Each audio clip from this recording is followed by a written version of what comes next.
Let's bring in Alan Hahn, one half of Hahn and Humpty. You can hear at 7 o'clock here on 98.7 ESPN. He's also somebody who covers the Knicks for MSG, does the pre- and the post-game show with Wally Zerbiak, and they will have a show coming up tomorrow for Knicks free agency on MSG at 8 o'clock tomorrow with Al Troutwick, and, of course, that's the great Alan Hahn. Alan joins us here on the Michael Kay Show. Thanks for giving us a couple of minutes. Oh, anytime, fellas, especially when I can spark a flame between you two. And I wanted to call you, but you had actually promoted a guest, and I didn't want to step on any toes. But I like Melo, and I'm a defender of Melo, and I don't think they should trade him. And I thought that they should bring him back because he's a good quality. I like him as a basketball player, but I'm sorry.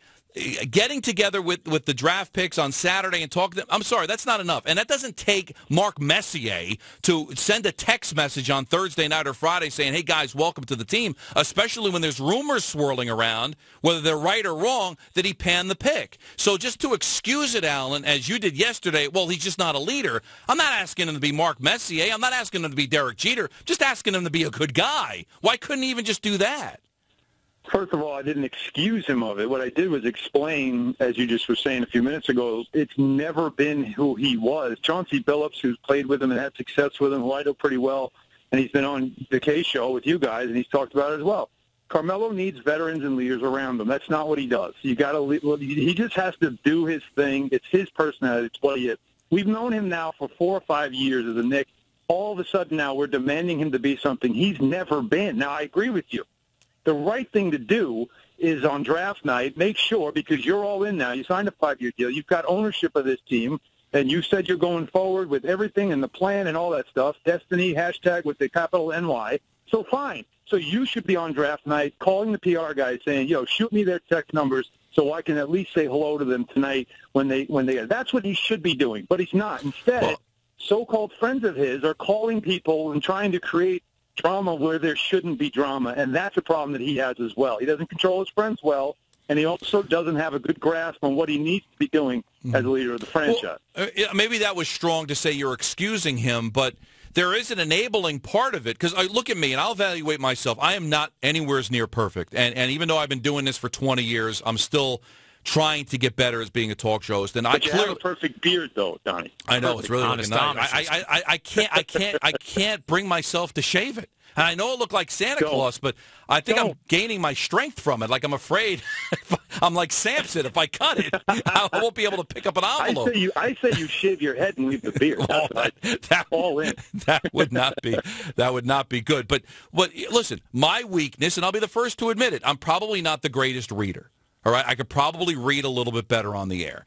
But nobody at management is going to accept that. Oh, that's Don. He can't read. Leave him alone. No, you try to get better at it. You try to work at it, and I hope as time goes by that I get better. So the whole idea, well, that's not what Melo does. Well, you know what? I know you're 30. I know you've been in the league for a long time. I know that you've just signed a major contract with a team, but you can at least try, because you're going to have to try to recruit free agents. Mm-hmm. You're going to try to get people to come here to play for you and hopefully eventually win a championship. And some of the qualities and holes that he has is going to hurt that chance. So you don't give up on that he still should try and not just get the excuse from others. Well, that's just not who he is. Well, maybe try to become that. Work on it a little bit more. You work on your jump shot. You work on your foul shooting. Work on that. I don't disagree with any of that. I think Phil Jackson's tried to do this. They've had a lot of lunches, dinners together where they've discussed leadership.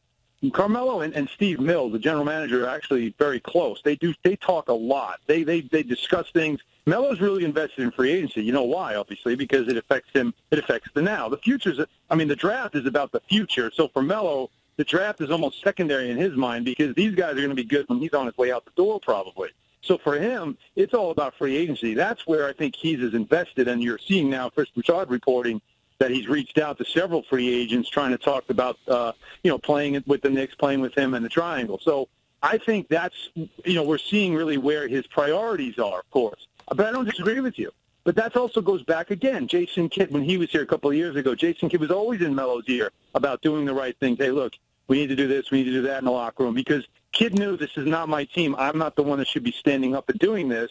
So he instead would pull Melo aside and say, we need to do this, we need to do that. And then Melo would take it upon himself, and sometimes Tyson Chandler, to do it. So you need people like that around him, because it's just not who he is. And that's why I've said the Knicks where the Knicks have failed is that they had the right formula around Carmelo 3 years ago. And then they tried, because they listened to everybody in the media, they went young. And how did that work out? Because he's not the guy that can be on a team that's young. You've got to have veterans around him that can help him be a better leader, because it's just not who he is. But it's not an excuse. It's not saying he shouldn't have made the call on draft night. I'm just saying that it's amazing to me how we're just expecting him to suddenly turn into, to General Patton all of a sudden, just because he's the face of the franchise. It's just never who he's been. Alan, I want to get to specific free agency targets and possibilities for the Knicks, but one more thing on Melo. You mentioned it, as soon as we got you on the line, and I've heard you talk about it before.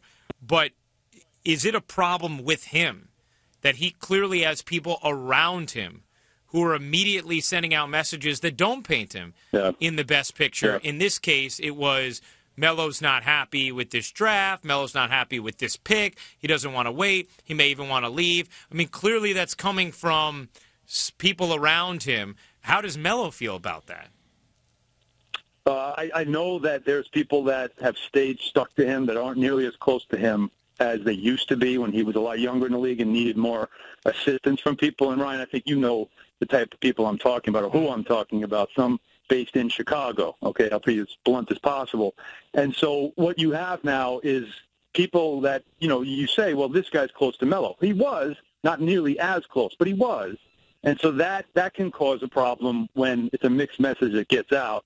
And then, of course, the Tim Hardaway conversation, there's something there where, look, Ryan, if one of your friends is leaving, if you and Rothenberger, and they're going to take Dave away from you and put somebody else in the spot, wouldn't you tell Dave, even if the guy who they were putting you with, you love the guy, or maybe it would be an upgrade, you wouldn't tell Dave, hey, this is going to be awesome, man, see you later. No, you're like, hey, I don't know why they're doing this. I'm sorry. Had a great time. So I think, you got to also understand what that conversation with Tim Hardaway Jr. was about. But look, there's a lot of people speaking for him that shouldn't be, and that's what's going on. And we've seen it in the past. We saw it last year, and he's got to do a better job controlling that stuff. But that's another problem that he deals with. I totally agree with you on the Hardaway thing.